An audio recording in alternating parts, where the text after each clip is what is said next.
Na 44ª Assembleia do Povo de Deus, que acontece em Guarapuava, que reúne as dioceses que fazem parte da província eclesiástica de Curitiba, vamos falar com Dom Peruso, ele que é o arcebispo de Curitiba. Dom Peruso, para iniciarmos a conversa, qual a importância e o que é uma Assembleia do Povo de Deus? Primeiro, eu quero saudar os ouvintes da cultura e os que acompanham o site da Diocese e os que participam da vida eclesial, servindo-se também deste meio de informação e de partilha. A pergunta: qual é o sentido de uma assembleia? Vamos partir da experiência dos evangelhos. Por exemplo, Marcos, capítulo 8, versículos 31, algo assim. Em casa, Jesus perguntou sobre o que eles discutiam pelo caminho, os discípulos. E eles se sentiram constrangidos em responder porque no caminho tinham discutido sobre quem era o maior. Jesus falara sobre a cruz e eles discutindo sobre quem é o maior. Em casa. Em casa estão lá eles, reunidos. Porque casa, se para nós aflora mais a mente a ideia de um edifício, para eles é um contexto de convívio, de relação, de partilha, de silêncio, de respostas, de palavras. Estavam reunidos. Agora, a sua pergunta sobre a Assembleia.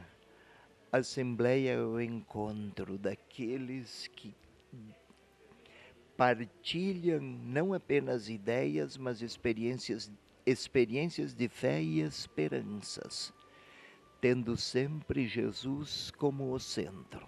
A Assembleia de uma igreja, tem Assembleia de sindicato, tem Assembleia de acionistas, tem Assembleia, reunião, mas no caso de irmãos e irmãs que creem, bispos, padres, diáconos, leigos, que se reúnem, se encontram, é um encontro para deixar o Senhor Jesus falar, para que, ouvindo-o todos, depois busquem caminhos comuns acerca do modo de evangelizar, que é a missão daqueles que estão reunidos em assembleia.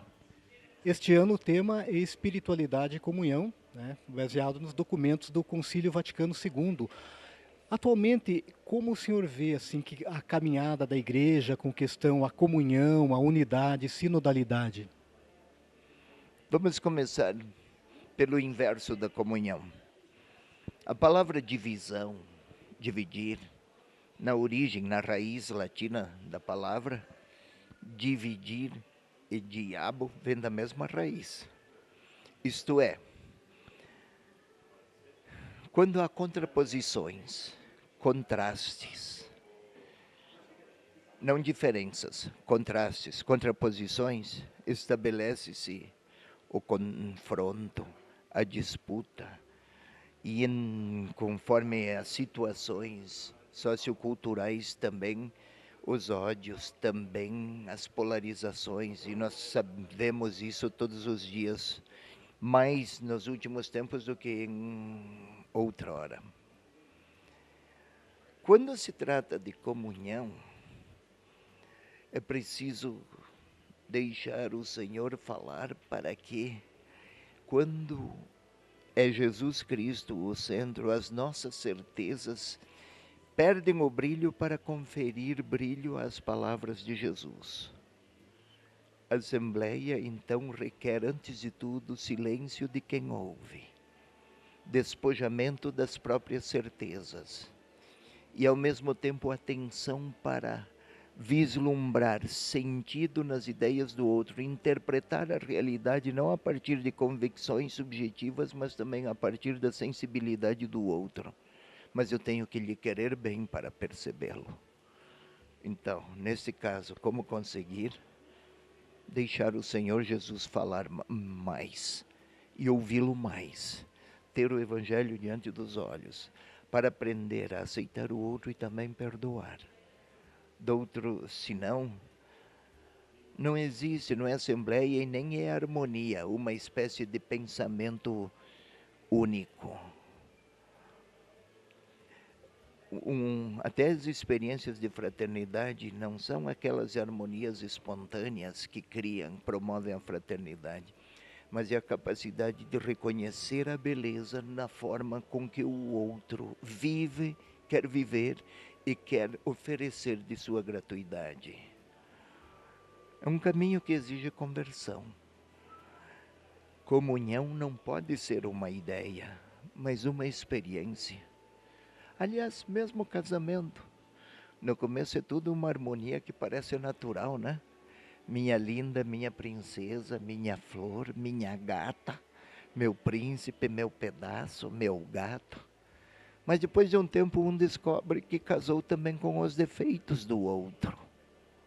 E aí, às vezes aumenta o tamanho do animal, né? Sua anta, seu burro. Quando é que se ama? E quando é que se vive a unidade?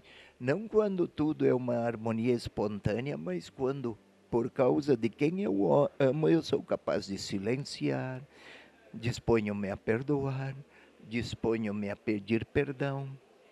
Nas experiências de comunhão, o problema nunca é o outro, sou eu. Então é um exercício de despojamento de si próprio.